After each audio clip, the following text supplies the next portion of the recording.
Vamos direto com a senadora. Boa noite, senadora. Um prazer tê-la aqui com a gente. Boa noite para os seus ouvintes também.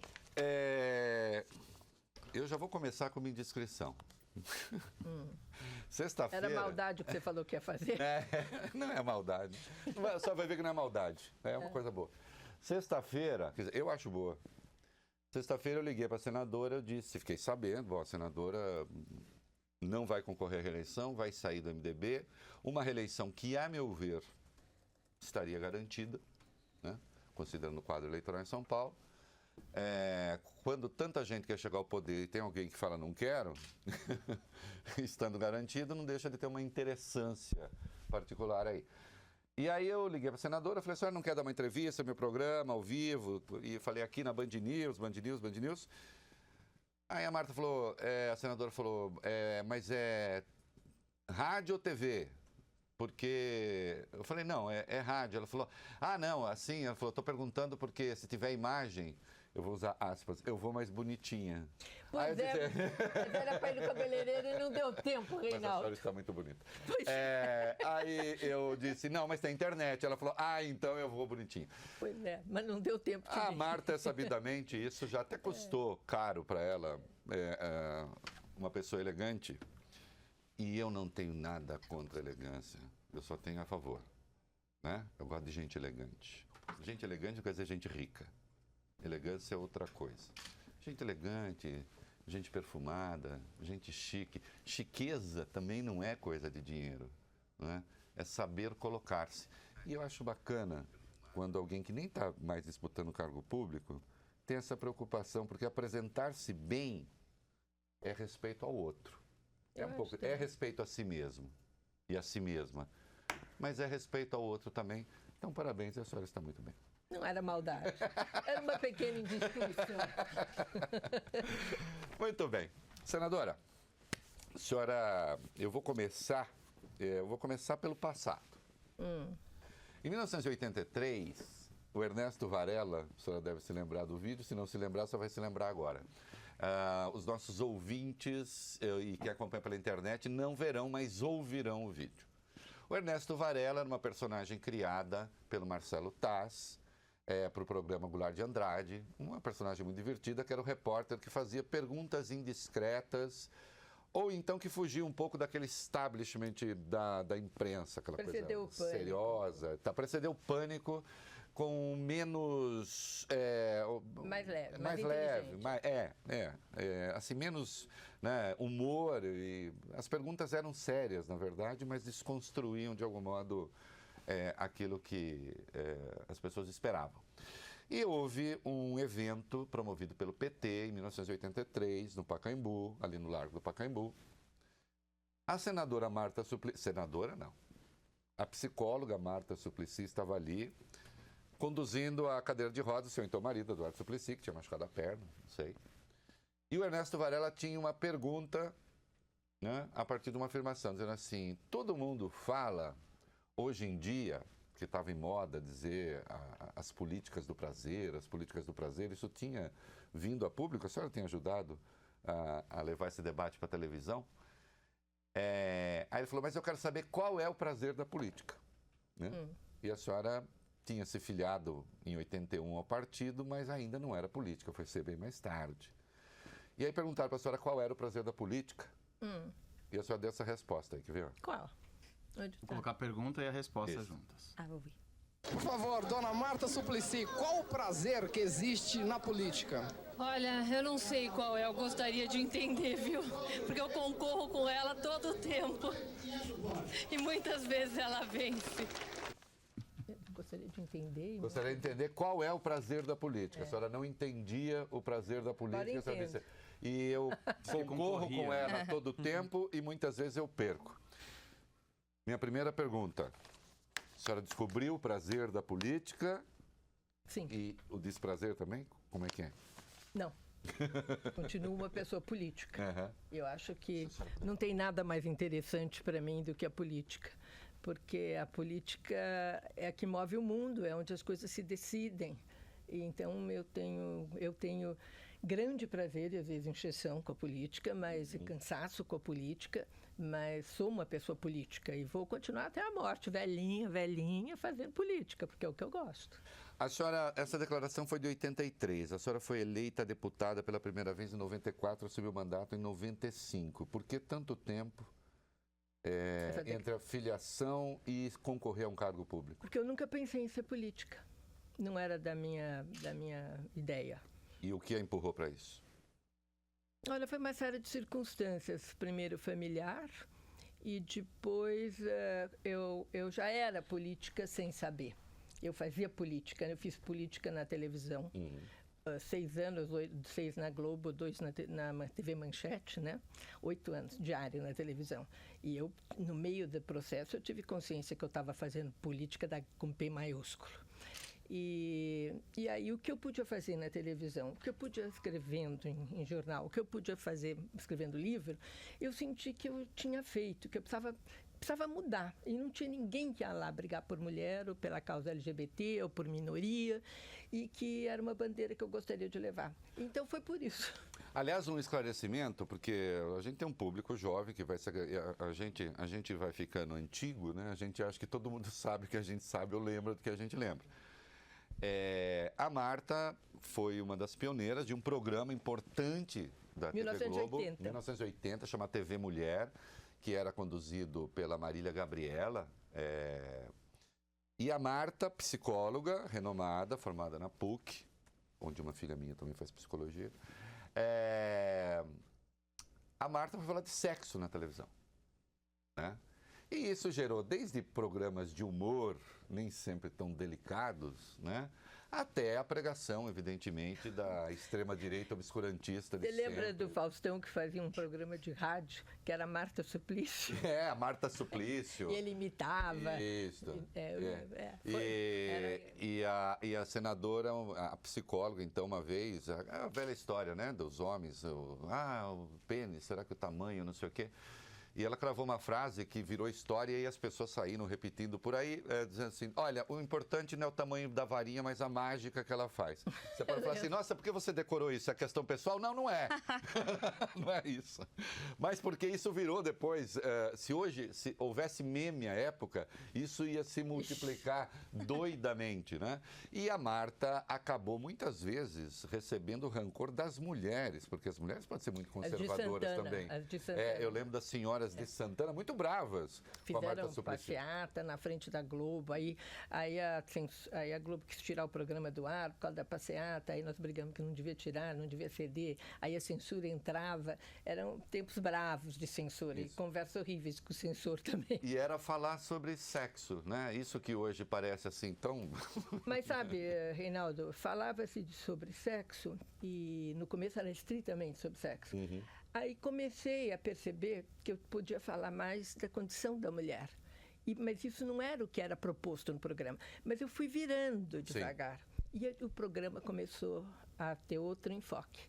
E esse enfoque mudou completamente. Tanto é que eu posso dizer, sem nenhuma humildade, que eu acho antes e depois para a mulher brasileira, 8 anos de TV Mulher. Não, eu acho também. Eu acho também. Olha aqui, a Marta foi prefeita de São Paulo. E eu nunca fiz esta declaração pública, eu vou fazer agora. Eu acho que a última vez em que aconteceu alguma coisa na Prefeitura de São Paulo, com desdobramentos para o futuro, foi na gestão dela. Em que se ampliaram os corredores de ônibus, bastante. Se fez o passe, o bilhete único. E do bilhete único, então, aí sim, começou a haver desdobramentos, mas quando se falou inicialmente de bilhete único, parecia que o mundo viria abaixo, porque desconstruía um pouco a forma como esse setor estava organizado. E também os céus, que depois acabaram, a política dos céus acabou sendo abandonada, sabe, que acho fundamental por várias razões. Mas, diga. 26 céus hoje estão interditadas as piscinas. 26. Isso. É isso. Então, quando se fala em revolução na cidade, quando se fala disso, fala aquilo, a última coisa importante que aconteceu na cidade, infelizmente, e que mudou de verdade a qualidade da cidade, e eu estou falando agora para quem não vai mais disputar cargo público, pelo menos não nessa eleição, e não está afiliado a partido nenhum, tá? Foi na gestão dela. Isto é fato apenas, né? Uma gestão, perdeu a reeleição, embora tivesse quase 50% de ótimo e bom. Talvez um fato único na história das eleições. Aconteceu, disputou depois outras 2, 3 vezes, né? Perdeu a reeleição, disputou mais 2 vezes, não conseguiu ser eleita. Dá para fazer coisas. Mas aconteceu. Agora sim, então vamos chegar um pouco aos dias de hoje. A senhora foi ministra de Estado 2 vezes, se elegeu senadora, poderia ser reeleita agora. Pertencia a um grande partido, ao sair migrou para outro grande partido e, bonitão, manda ligar o ar-condicionado aqui que eu tenho testosterona, esquenta. Está num grande partido que permite, inclusive, militâncias individuais. E o que eu quero dizer com isso?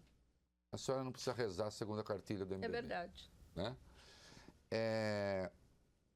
Porque, cotada, inclusive, para vice na chapa presidência, a senhora está deixando o MDB e decidiu não concorrer à reeleição. Quando é que um político diz não a um lugar de poder? Pode não ser o poder, mas é um lugar de poder, porque o Senado é um lugar de poder.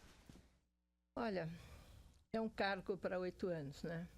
É um cargo de poder, um cargo de muita responsabilidade e um gasto de energia bastante grande.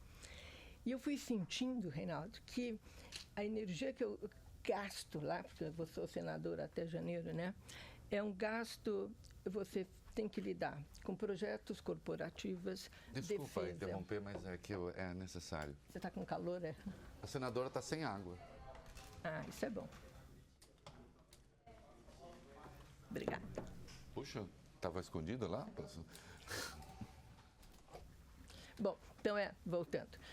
Você tem que lidar com o corporativismo, com a defesa de interesses, gastar uma energia incrível para barrar o retrocesso civilizatório de projetos que chegam que não dá para aceitar. E MPs que você tem que estudar, que chegam no dia para você votar, e que você mais ou menos... Medidas provisórias, aquelas que entram, começam a valer e tem que votar e às vezes o político nem sabe o que é. Eu geralmente sei o que é que eu estou votando, mas eu não sei o que está embutido. E depois de 2 meses você descobre que tem alguma coisa que você não teria votado porque está embutida. Então, eu comecei a pensar que eu podia gastar essa energia que eu tenho, a capacidade de bagagem, fora da agenda partidária. Não importa o partido, todo partido tem uma agenda. Né? E é uma agenda que engessa. E eu resolvi que eu não quero mais ficar engessada. Agora eu quero liberdade para falar o que eu acho. E isso significa o quê? Qual vai ser a sua plataforma de ação? A gente tem que falar em algum lugar. Tudo bem, Marta Suplicy é uma pessoa famosa, importante, conhecida, vai dar a declaração, de algum modo repercute. Agora, se a senhora não tiver um site, alguma coisa sem mandato, com o tempo, nos dias de hoje, essa fala tende a desaparecer. Ou uma ONG... De repente eu venho trabalhar aqui na rádio. Pronto. Convite. Brincadeira. Johnny, eu faço o convite, que pode ter um quadro aqui no É da Coisa, chama assim, Estado Mental do Apresentador hoje. Mas fica a questão. Não, eu não tenho nenhum plano do que eu vou fazer. Eu acho que eu gastei bastante energia e emocional também em pensar no que eu ia fazer, né?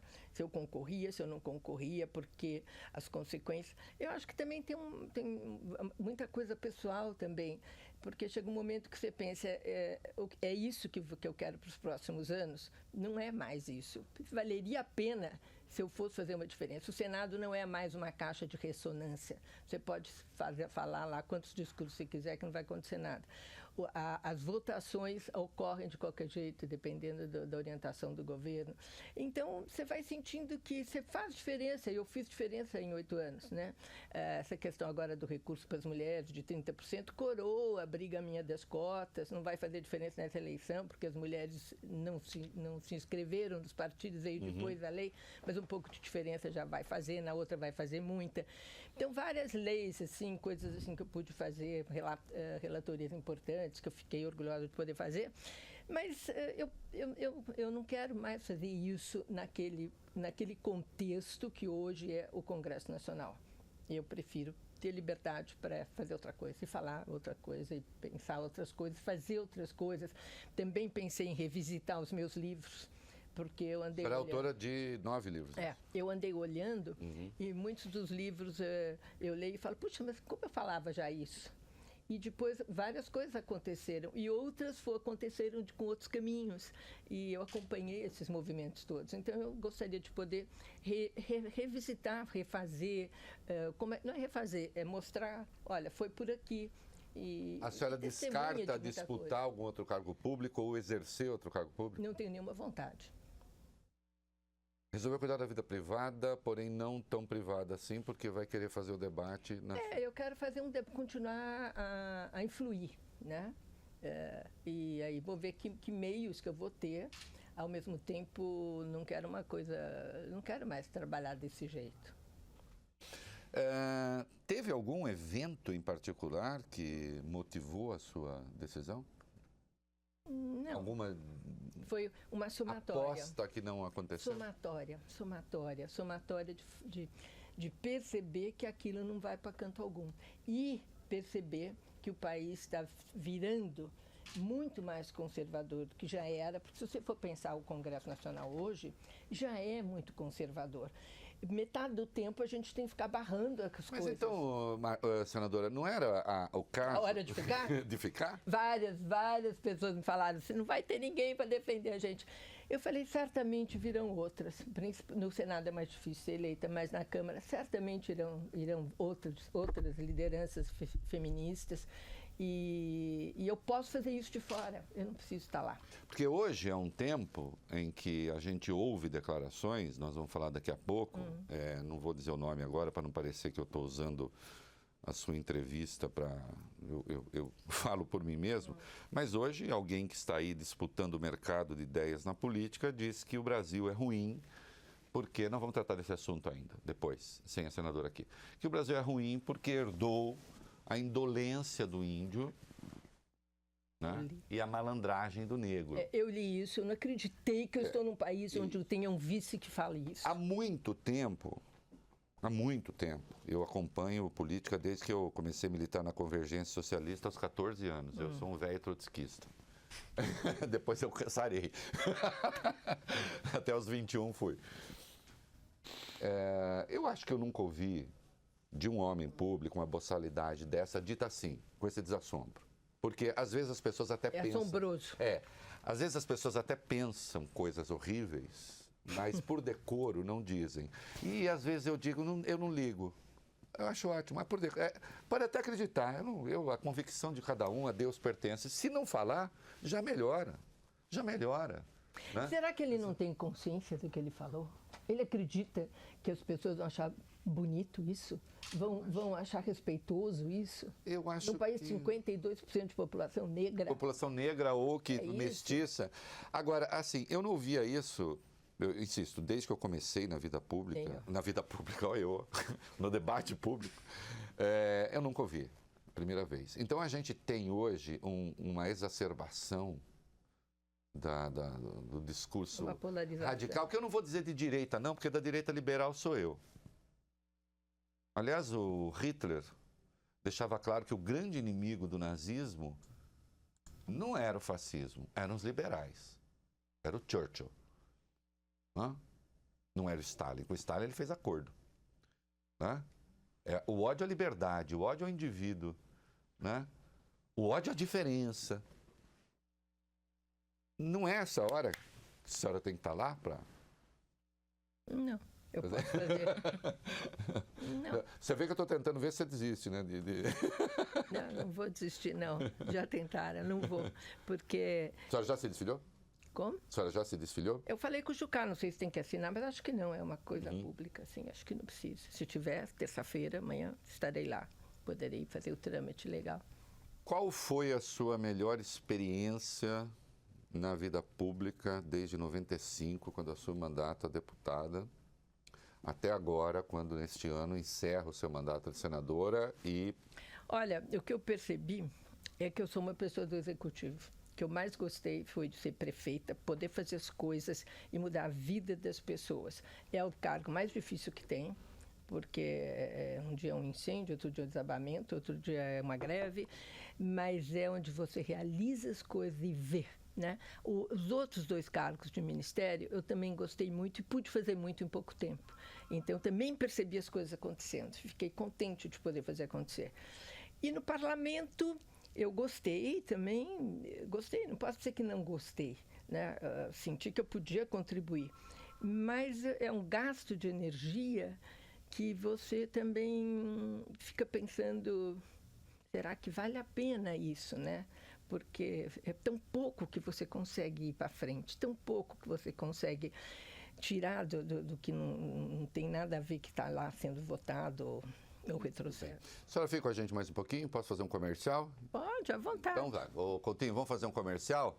E depois aí, na volta, se achar aí, põe uma musiquinha da Rita Lee que é assim, o sexo frágil não vai à luta. Não vai à luta, não foge à guerra. E nem só de cama vive a mulher, nem eu vivo só de cama. Vamos comercial.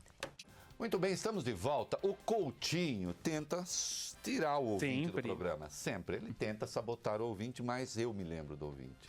Eu me lembro sem o quê, né? Avião sem asa, fogueira sem brasa, sou eu, assim sem você. Sem ouvinte é avião sem brasa, pipiu sem frajola. E esse é um programa em que pipiu tem frajola. O que o povo quer saber aí, meu filho? No 11 999 592 100, esse é o WhatsApp da Band News FM. Tio Rei, Clodoaldo, de São Paulo. Diga. Bolsonaro pode ser considerado um Donald Trump brasileiro? Por ser um cara totalmente sem noção, meio maluco? Atenção, ele é um Donald Trump brasileiro nos transes da aventura, mas não nos dons do pensamento, como diria Camões. O que eu quero dizer com isso? Ele acha que agora, se ele ficar insultando a imprensa permanentemente e fazer com que o insulto supere do dia anterior, e sendo notícia, ele vai conseguir fazer as coisas e tal. A receita deu mais ou menos certo, não, deu certo do ponto de vista eleitoral para o Donald Trump nos Estados Unidos. Apenas que o Brasil, né, não são os Estados Unidos. Nesse caso, o Brasil não são os Estados Unidos, é o caso em que o verbo concorda com o predicativo, tá? O Brasil não são os Estados Unidos. Quando a gente pensa que os redneck, aqueles Estados Unidos ali do meião, né, elegeram o Donald Trump, nós não temos isso aqui no Brasil. Né? O fosso aqui no Brasil entre quem tem alguma coisa, às vezes quem tem muito e quem não tem nada, é gigantesco, não há nada parecido nos Estados Unidos. Então é por isso que o eleitorado dele tem se mostrado inelástico. Então eu não creio. Acho que a pretensão mas não creio que realize.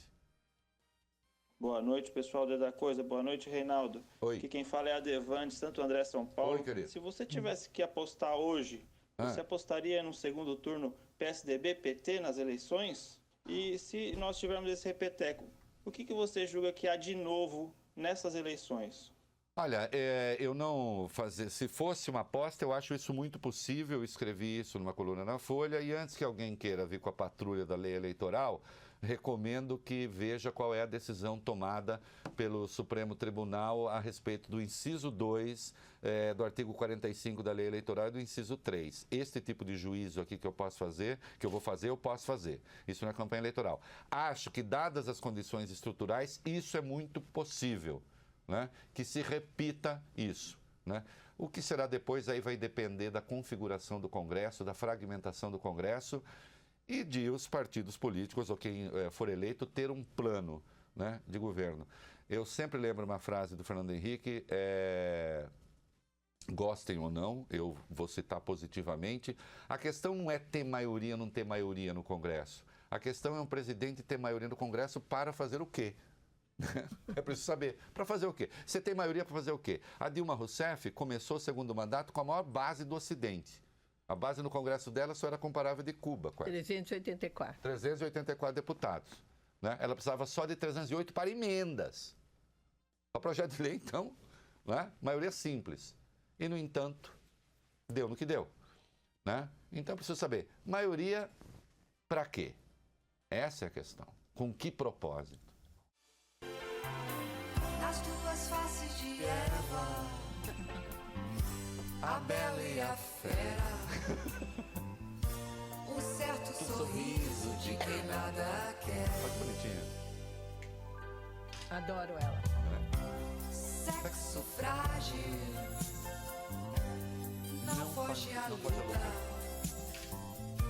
e nem só de cama vive a mulher. Por isso não provoque, é cor de rosa choque. Não provoque, é cor de rosa choque. Lembra, senador? Como lembro.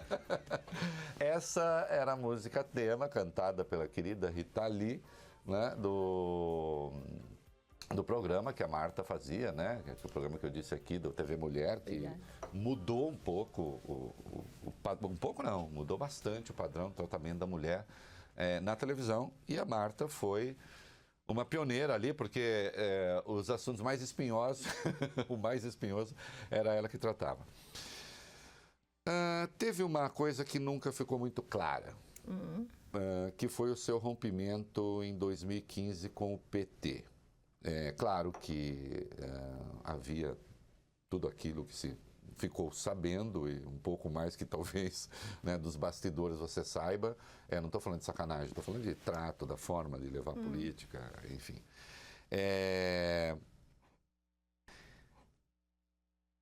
Em algum momento você foi de esquerda. Qual era o seu esquerdismo? Quer dizer, como é que a senhora se tornou petista? Sim, eu acho que há as razões familiares, mas depois não. Aí a senhora Sabe passou... que esse nome de esquerda e direita, eu acho que mudou, né, o conceito.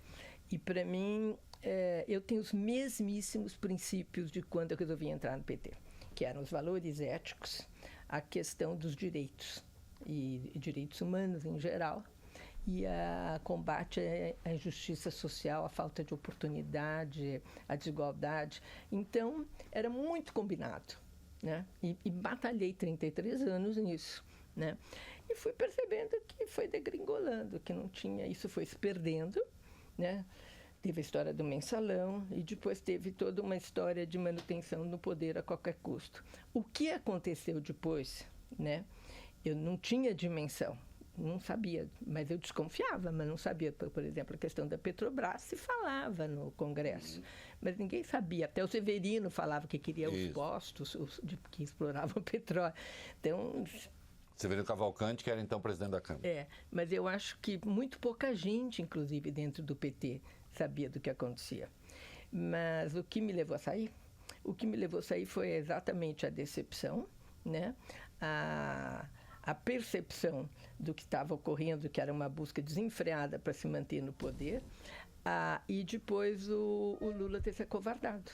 E eu achava que naquele momento, com o que eu tinha já de experiência com a Dilma, ia ser um desastre o governo, e fiz com muita força o Volta Lula, porque acreditava que ele teria esse Volta Lula, a senhora faz, assim, não estou... Na circunstância, a senhora faria isso ainda hoje? A senhora se arrepende disso? Nada, não me arrependo nada. Primeiro porque eu não sei o que teria sido. Certamente, economicamente, não estaria o que nós estamos vivendo. Mas eu acreditava que ele poderia dar um rumo para o Brasil muito melhor do que ela daria. E era a única possibilidade, eu sendo do PT, de conseguir uma mudança ali. E ele queria muito, mas ele se acovardou. E aí ele não peitou ela. A senhora era ministra dela, e houve ali um rompimento, digamos assim, não sei se foi pessoal, foi político, e a senhora passou a defender o Volta Lula, quer dizer, ser o Lula o candidato em 2010 e não... 2014, né? 2014. Ser o Lula o candidato em 2014 e não a Dilma. O que a levou a fazer essa escolha? Foi a percepção que o Brasil estava indo de uma forma que era muito negativa economicamente, que ela tinha um determinismo, uma intervenção na economia, que ela não tinha competência, que ela não conversava com o legislativo. Eu era ministra, como você lembrou, as pessoas vinham conversar comigo, as pessoas do PT, outras pessoas de outros partidos, e também vinham pessoas do empresariado. Então, tinha uma insatisfação gigantesca, o que me levou a conversar com o Lula, que também falava mal dela de manhã, de tarde, de noite, publicamente, nas reuniões, em todo lugar, não era segredo. Companheira, eu falava mal dela para você, também para todo mundo. Não só para mim, é público. Verdade. Não gostava dela. Não. Você sabe que eu escolhi ela, mas era para depois ela me deixar de novo, né? Era, mas ela teve outra interpretação. Foi, ela não entendeu direito. Ela tem uma cabeça dura. Digamos assim. Mas ele ele deu corda na coisa, fomos levando, e chegou na hora H, ele não conseguiu enfrentar. A sua passagem para o PMDB, a senhora foi muito patrulhada pela esquerda? A senhora perdeu eleitores, ganhou eleitores? Quando eu mudei? Isso. Olha, não. Engraçado, porque foi num momento onde todos aparentemente entenderam. Onde me fiquei uma pessoa que aí fui xingada de golpista. Foi quando eu votei o impeachment da Dilma. Aí o PT ficou furioso comigo. Antes, não. Eles, não sei até porque, eles entenderam as razões. E também entenderam porque acompanha a minha trajetória toda, as oportunidades onde fui ceifada. Mas isso não pesou, não, porque não pesou, sempre entendi. Não gostei, mas entendi. Mas não foi isso, foi a decepção. E ver que aquilo estava indo para o buraco com a Dilma e que eu não ia ficar naquilo, não. A senhora, a sua militância, a gente lembrou há pouco, está muito próxima ali da questão das mulheres, hoje a questão chamada LGBT, a defesa das minorias, mas vou me fixar aqui na questão das mulheres. A senhora acha que houve um avanço? As mulheres certamente não está contente, mas a senhora acha que está caminhando, né, bem? Sim e não. Por que sim, por que não? Aparentemente, vamos começar pelo judiciário, né? Hoje a ministra Carmen Lúcia, nós conversávamos sobre essa questão da mulher e outras coisas, e ela estava me falando, olha, nós temos até dia 12 mulheres nos cargos mais importantes do judiciário. Vamos ver se eu consigo lembrar todos. No Supremo Tribunal, ela, a AGU, a Graça Mendonça, a Dodge no Ministério Público, a Laurita Vaz na Justiça. E falta mais uma ou duas, que eu não estou lembrando em que local, mas é importante. Mulher no topo. Mulheres no topo. São 6. E aí ela fez uma observação que eu achei super interessante, que é verdade. E ela falou que quem falou para ela isso foi a Bachelet no Chile. Nós chegamos a um poder máximo de alguma forma, mas isso não significa que a mulher está ocupando mais espaços de poder, porque nós somos substituídas depois, e o machismo é gigantesco. E a preocupação da Carmen também, e eu acho das mulheres, porque é verdade. Então, se você não poderia deixar de pegar no seu pé agora. E aí uma vaga certa ao Senado da República, que são apenas 81, que poderia ser de uma mulher, a mulher está abrindo mão. É verdade. Mas eu já fiz minha parte. Aliás, deixa eu te dizer, eu fiz a minha parte. Então, se eu morrer hoje, e sabe que eu estou contente, eu contribuí muito, fiz muito. Eu espero continuar fazendo, mas eu não aceito mais essa cobrança. Eu fiz, entende? Eu fiz. Então, você está reconciliada e conciliada com as suas aspirações? Eu fiz. Agora, em relação ao que está ocorrendo, você deve ter perguntado isso também, porque todo mundo saiu correndo atrás de vice-mulher. Isso. Né? E aí... Vocês viram para cá, tem duas candidatas, né? Que é a candidata do PSOL, Vera Lúcia, acho que ela chama? Vera Lúcia do PSTU. Isso, e a Marina Silva... PSTU, né? Que eu falei? Isso. PSOL. Não. Não, PSOL é o Boulos. E tem a Marina Silva, da Rede, e 4 vices. A Cátia Abreu, que é vice do Ciro Gomes... A Ana Amélia, que é vice do Alckmin. A Sônia Guajajara, que é vice do Boulos. E a vice do Cabo Daciolo. Isso, Suelene Nascimento. Isso. Não, e tem a vice do SCAF e a vice agora do Marcelo. Sim, aí no caso dos governos do Estado, né? Isso. Pois é. Aí eu fiquei vendo essa busca pelas mulheres E pensei assim, o feminismo agora está em alta. E eu lembro que quando a gente começou a falar do feminismo, e até pouquíssimos anos atrás, era uma palavrão feminismo. Agora está em alta. Falar bem de mulher está em alta, ser politicamente correto com a mulher está em alta. Então vamos arrumar uma mulher para ser nossa representante.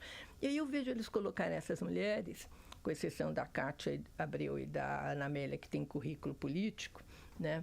E gostando ou não da postura delas, estariam aptas a comandar qualquer coisa. As outras mulheres, principalmente as militares, elas têm, não falando mal delas, elas têm uma carreira, têm o meu respeito pela carreira, mas elas são muito fechadas na experiência delas. E como a história de vice no Brasil, Reinaldo, é uma história complicada, eu não me sentiria contente com essas mulheres tendo com a experiência administrativa política que precisa ter e assumirem um governo do Estado. Então, eu acho que eles fazem? Eles fazem uma mulher para fazer meio figuração na chapa, para aparecer, e põe uma mulher, os que põem mulher da área de segurança, eu fico pensando assim, gente, eu quero o projeto de segurança que você tem para o meu Estado, eu não quero uma mulher lá de farda significando isso. Isso não significa que nós vamos ter mais segurança. Então, eu acho um uso da mulher que não me agrada. Ao mesmo tempo... A fetichização tem que ser mulher, porque afinal os tempos dizem isso. Mas ao mesmo tempo que estejam lá, porque a gente nem estaria se não tivéssemos conquistado essa luta renhida com o Me Too, com elas por elas, eles por elas. Eu acho que o movimento feminista hoje está muito fortalecido, né? E ficou fortalecido exatamente quando a negra, o movimento negro, o movimento das lésbicas, LGBTI, todas entraram no movimento. Criou uma turbulência naquela jaula heterossexual e branca, uma turbulência grande, mas agora ficou muito mais forte o movimento. E muito forte. Porque também tem uma coisa, ainda que haja um certo oportunismo nessas coisas, quer dizer, o sujeito só é oportunista se ele acha que ele está agregando um valor à questão política. Então, então, melhor isso. Batamos pau. Isso, podia falar assim, não, aqui não tem oportunismo, não, a mulher está fora. Bom, era assim até. Acho que era pior, né? Eu concordo, seria pior. Então, eu tenho que mostrar exatamente que é um bruto oportunismo, mas entrou. E façam valer.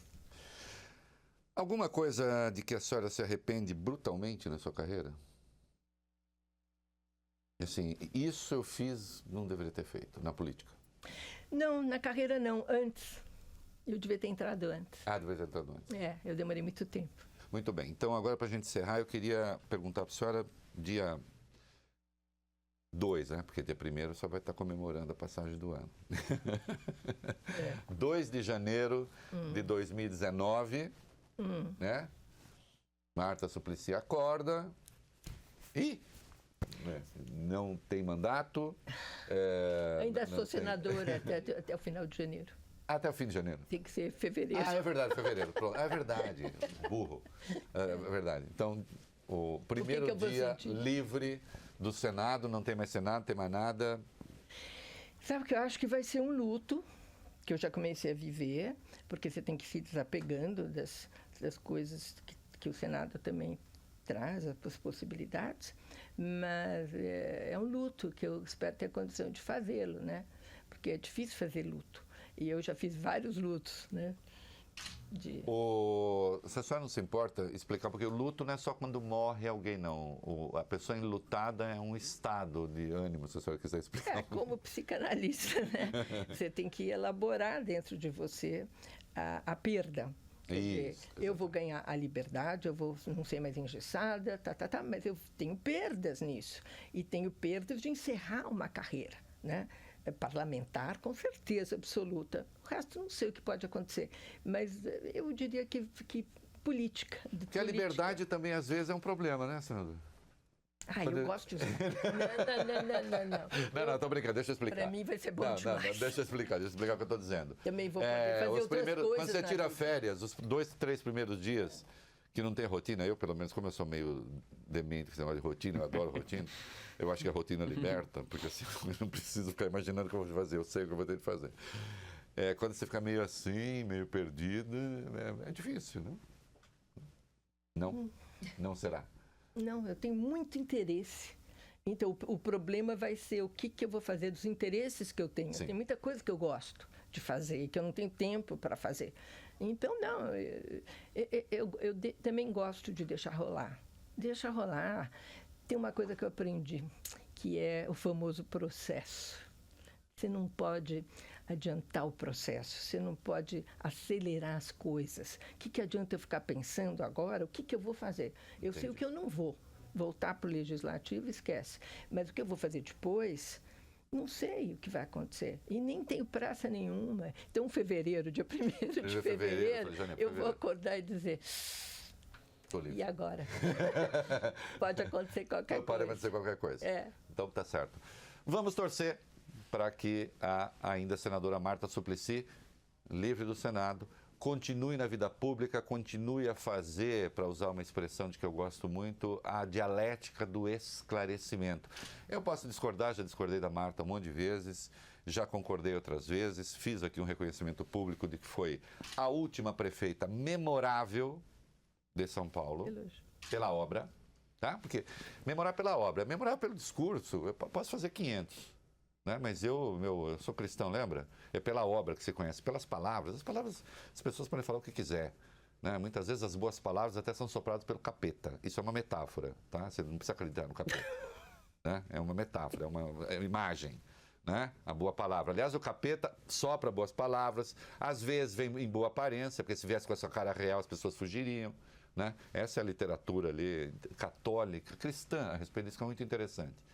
Então é a obra que diz quem é a pessoa, né? E a Marta tem uma obra. Espero que ela continue no debate, francamente. A essa altura eu vou estar apanhando. Tá vendo? A Marta de esquerda, o Reinaldo vai estar sendo trotskista. Eu estou cantando, andando e dando 3 pulinhos para você. Pode fazer assim com o dedinho, que eu também não ligo, entendeu? No máximo eu falo para você fazer outra coisa que ficar fazendo assim com o dedinho.